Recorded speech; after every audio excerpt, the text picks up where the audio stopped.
Hi friends, welcome to Tamil Life Travel. நம்ம இன்னைக்கு எல்லாருக்கும் ரொம்ப பிடிச்ச உருளைக்கிழங்கு சிப்ஸ் எப்படி செய்யறதுன்னு தான் பார்க்க போறோம். இது செய்யிறது ரொம்பவே ஈஸி. வாங்க எப்படி செய்யறதுன்னு பார்க்கலாம். அதுக்கு முன்னாடி நம்ம சேனலை இதுவரைக்கும் Subscribe பண்ணாதவங்க Subscribe பண்ணிடுங்க. அப்படியே பக்கத்துல இருக்க பெல் பட்டனை பிரஸ் பண்ணி ஆல்ங்கற ஆப்ஷனை கிளிக் பண்ணிடுங்க. அப்பதான் நான் போடுற வீடியோவோட அப்டேட் உடனுக்குடன் உங்களுக்கு கிடைக்கும். வாங்க வீடியோக்குள்ள போகலாம். நான் இதுக்கு 1 கிலோ அளவுக்கு உருளைக்கிழங்கு எடுத்துர்க்கேன். இந்த மாதிரி உருளைக்கிழங்கா எடுத்துக்கோங்க. கடையிலேயே சிப்ஸ் போடுறதுன்னு கேட்டு வாங்கிக்கோங்க. இந்த உருளைக்கிழங்கை நல்லா கழுவி எடுத்துக்கிட்டேன். இதை நம்ம ஸ்லைசர்ல சீவி எடுத்துக்கலாம். இந்த மாதிரி நைஸா சீவி எடுத்துக்கலாம்.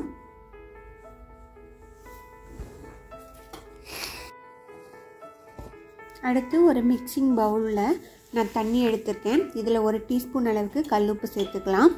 உப்பு சேர்த்து நல்லா கலந்து விட்டுக்கலாம்.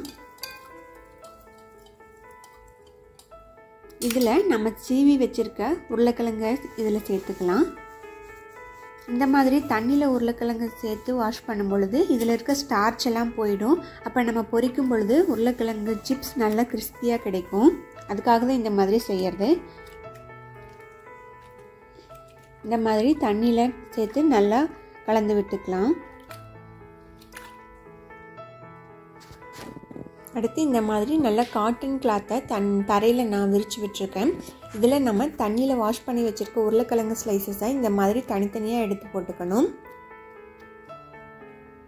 இந்த மாதிரி செய்யும் பொழுது உருளைக்கிழங்குல இருக்க தண்ணி ஃபுல்லாகவே ட்ரை ஆகிடும்.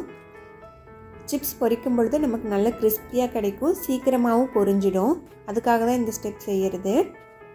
இந்த மாதிரி தனித்தனியாக போட்டு நல்லா உலர்த்தி எடுத்துக்கலாம். 10 நிமிஷம் நான் உலர்த்திட்டேன். பாருங்கள், நல்லா தண்ணி ட்ரை ஆயிடுச்சு. சப்போஸ் உங்களுக்கு தண்ணி ட்ரை ஆகலை அப்படின்னா இந்த மாதிரி ஒரு டிஷ்யூ பேப்பர் வச்சு நல்லா ப்ரெஸ் பண்ணி விட்டீங்க அப்படின்னா இதில் இருக்க தண்ணி மொத்தமாக வந்துடும். அடுத்து நம்ம பொரிச்சு எடுத்துக்கலாம். நான் அதுக்கு கடலெண்ணெய் சூடு பண்ணி வச்சுருக்கேன்.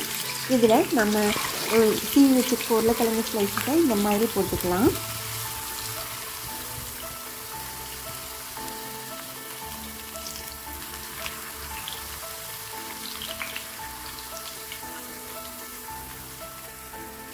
ஒரு சைடு நல்லா செவந்ததுக்கப்புறம் இந்த மாதிரி நம்ம திருப்பி விட்டுக்கலாம்.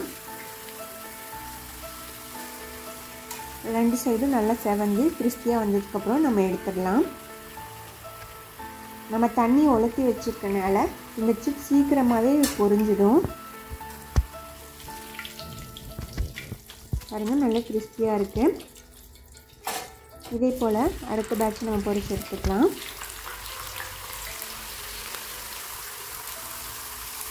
பொரிக்கிறதுக்கு ரொம்ப டைம் எடுக்காது. ரொம்ப சீக்கிரமாகவே நம்ம பொரிச்சிடலாம். ஈஸியானது இந்த சிப்ஸ் செய்கிறது. இந்த மாதிரி 2 சைடு செவந்ததுக்கப்புறம் நம்ம எடுத்துடலாம். இதே போல் மீதம் இருக்க எல்லா சிப்ஸையும் நான் பொரிச்சிட்டு உங்களுக்கு எப்படி இருக்குன்னு காட்டுறேன்.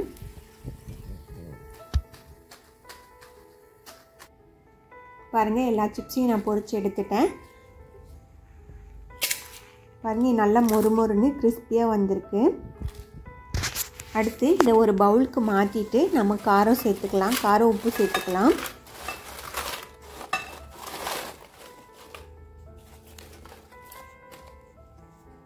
நான் இன்றைக்கி இதில் பெப்பர் பவுடர் தான் சேர்க்க போகிறேன். பெப்பர் பவுடர் 1/2 டீஸ்பூனும் உப்பு சேர்த்துக்கிறேன். உங்களுக்கு பெப்பர் பவுடர் வேண்டாம் அப்படின்னா ரெட் சில்லி பவுடர் சேர்த்துக்கலாம். ரெட் சில்லி பவுடரும் உப்பு சேர்த்துக்கோங்க.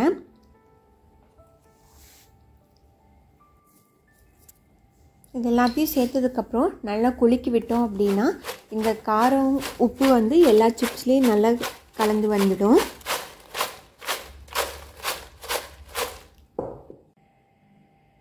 சூப்பரான உருளைக்கிழங்கு சிப்ஸ் ரெடி ஆயிடுச்சு. இதே போல் நீங்களும் செஞ்சு பார்த்துட்டு எப்படி இருக்குன்னு ஃபீட்பேக் சொல்லுங்கள். இந்த வீடியோ பிடிச்சிருந்துச்சுன்னா லைக் பண்ணுங்கள். உங்கள் ஃப்ரெண்ட்ஸ்க்கெல்லாம் ஷேர் பண்ணுங்கள். மறக்காமல் தமிழ் லைஃப் ட்ராவல் சேனலுக்கு சப்ஸ்கிரைப் பண்ணுங்கள்.